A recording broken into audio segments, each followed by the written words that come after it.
ایک روٹی والے کا واقعہ میں نے آپ کو سنانا ہے، اور یہ بڑے ہی مشہور و معروف بزرگ سے منسوب واقعہ ہے۔ حضرت ابو بردہ رضی اللہ تعالیٰ عنہ راوی ہیں کہ حضرت ابو موسیٰ اشعری رضی اللہ تعالیٰ عنہ کی جب وفات کا وقت قریب آیا تو انہوں نے اپنے بیٹوں سے کہا کہ اے بیٹو، روٹی والے کو یاد رکھنا۔ پھر یہ واقعہ خود ہی بیان کیا کہ وہ روٹی والا کون تھا۔ آپ نے کہا کہ ایک شخص تھا جس نے 70 سال اللہ کی عبادت کی، بڑی عبادت کی، مگر 70 سال بعد جب وہ باہر آیا تو شیطان نے اس کو بہکایا اور وہ ایک عورت کے فتنے میں مبتلا ہو گیا۔ 7 دن اور 7 راتیں وہ اس عورت کے ساتھ رہا، غلط کام ہو گئے۔ اب اس کو پھر شرمندگی ہوئی کہ یہ میں نے کیا کیا، 70 سال عبادت کی اور یہ 7 دن اور 7 راتیں میں نے گناہ میں گزار دی۔ بڑا شرمندہ، بڑا نادم، قدم قدم پر سجدے کرتا جاتا، توبہ کرتا جاتا۔ اب چلتے چلتے چلتے ایک مسافر خانے میں پہنچا تو وہاں 12 مسکین لوگ پڑے ہوئے تھے، لیٹے ہوئے تھے۔ اس نے بھی جگہ بنائی اور ان کے درمیان جا کر خود بھی گر کر سو گئے۔ اب رات میں ایک شخص آیا جو ان کو کھانا دیا کرتا تھا، روٹی دیا کرتا تھا۔ ایک ایک کر کے 12 روٹیاں لے کر آیا تھا، اس کو پتا تھا یہاں 12 مسکین رہتے ہیں۔ ایک ایک کر کے سب کو روٹی دینے لگا۔ وہ شخص جو یہاں آ کر اچانک بیچ میں آ کر لیٹا تھا، اس کو بھی وہ مسکین سمجھا اور اس کو بھی روٹی دے دی۔ لیکن ظاہر ہے کہ اگر ترتیب سے روٹی دیتے دیتے آگے آئے تو آخری نمبر والے کو روٹی نہ ملی، کیونکہ یہ تو 13 ہو چکے تھے۔ تو بانٹنے والے سے اس مسکین نے کہا کہ تم نے آج مجھے روٹی کیوں نہیں دی؟ اس نے کہا میں نے تو سب کو ایک ایک روٹی دی، کسی کو 2 نہیں دی۔ کہا تم مجھے روٹی نہیں دے رہے ہو۔ بہرحال وہ ناراض ہو گیا کہ ٹھیک ہے، پھر تم اگر یہ سمجھتے ہو کہ میں بددیانتی کر رہا ہوں تو میں تمہیں کچھ بھی نہیں دوں گا۔ یہ کہہ کر وہ شخص تو چلا گیا، مگر وہ مسکین بیچارہ بھوکا رہ گیا۔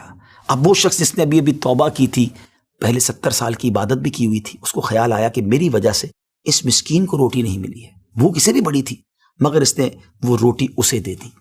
شدید بھوک لگی ہوئی تھی، رات بھر بھوک میں تڑپتا رہا اور اسی بھوک کے عالم میں صبح اس کا انتقال ہو گیا۔ حضرت ابو موسیٰ اشعری رضی اللہ تعالیٰ عنہ فرماتے ہیں کہ جب یہ شخص اللہ کی بارگاہ میں پہنچا نا تو ایک پلڑے میں اس کی 70 سال کی عبادت رکھی گئی اور ایک پلڑے میں وہ 7 دن اور 7 رات کے گناہ رکھے گئے۔ تو فرمایا کہ وہ گناہ جو تھے وہ 70 سال کی عبادت سے آگے بڑھ گئے، یعنی اب اس کے لیے گویا حکم ہو سکتا تھا کہ وہ جہنم میں جائے، مگر ان 7 دن کے گناہوں کے سامنے وہ روٹی رکھی گئی، اور اس روٹی کی برکت سے، کیونکہ وہ اخلاص کے ساتھ ایثار کی گئی تھی، مسکین کی مدد کی گئی تھی، وہ 7 دن کے بڑے بڑے گناہ معاف کر دیے گئے اور وہ جنت میں چلا گیا۔ پھر آپ نے اپنے بچوں سے کہا بیٹا روٹی والے کو یاد رکھنا۔ ناظرین یہ واقعہ واقعی دلوں کے تار چھیڑ دیتا ہے۔ 2 باتیں سیکھنی ہیں کہ بعض اوقات کچھ لوگ کہتے ہیں یار میں نہیں بہک سکتا، میں تو بڑے اچھے ماحول میں ہوں۔ نہیں جناب، شیطان نے بڑوں کو بہکا دیا ہے۔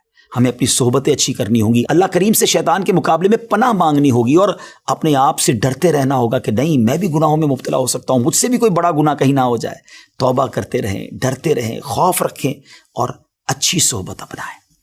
اور دوسری بات، صدقہ جو ہے نا وہ گناہوں کو مٹا دیتا ہے۔ صدقہ اللہ کی بارگاہ میں بڑا پسندیدہ ہے۔ غریبوں کی مدد کرنا یہ اللہ کو بڑا پسند ہے۔ ہمیں بھی چاہیے کہ وقتاً فوقتاً اپنے غریب پڑوسیوں، غریب رشتہ داروں، غریب مسلمانوں کی مدد کرتے رہیں۔ اور دعوت اسلامی کا شعبہ FGRF سبحان اللہ دکھیارے مسلمانوں کی شاندار انداز میں مدد کرتا ہے۔ سیلاب زدگان کی مدد کتنے بڑے پیمانے پر کی گئی اور یہ سارا سال ہی اب کچھ نہ کچھ سلسلہ رہتا ہے، تو آپ بھی FGRF کا ساتھ دیجیے، دکھیارے مسلمانوں کی مدد کیجیے۔ اللہ آپ کے رزق حلال میں برکت عطا فرمائے اور ہم سب کے گناہوں کو معاف فرمائے۔